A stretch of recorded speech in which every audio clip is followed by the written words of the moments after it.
Episode 2, The Glacier Path. The morning sun rose slow and golden over Zermatt, painting the wooden chalets and rooftops in soft light. From his window, Uphill saw it, the unmistakable shape of the Matterhorn, jagged and perfect, slicing into the blue sky.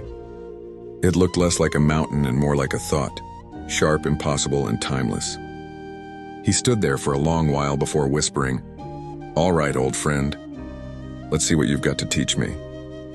Down in the village, he met Amelie, a glacier guide with steady eyes and a grin that could cut through fog. "You're planning to climb alone?" she asked, raising an eyebrow. "Not this time," Uphill replied. "The mountain's too beautiful for solitude." Amelie laughed and handed him a coil of rope. "Then follow my lead. We'll cross the Gorner Glacier first, a river of ice older than any story." They began the long trek across the frozen expanse, their crampons crunching against the ice.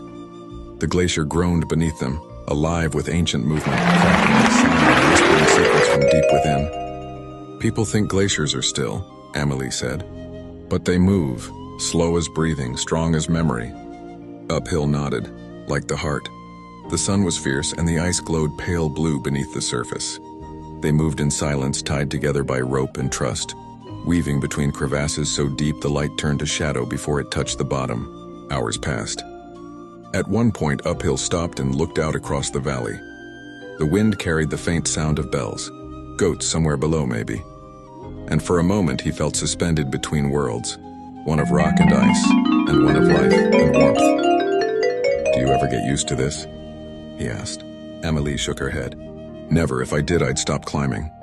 They reached a ridge where the glacier spilled into the sky, a frozen waterfall of light. From there, the Matterhorn loomed closer, its perfect pyramid glowing in the sun. But something about it felt distant. Watching, Uphill smiled softly. "Some mountains don't want to be conquered. They just want to be understood." Amelie looked at him, eyes wide. "You're not just climbing, are you?" He laughed. "No, I'm listening." That evening, they rested at a small alpine hut overlooking the glacier. The sunset turned the ice fields pink and gold, and the world felt almost too quiet to be real.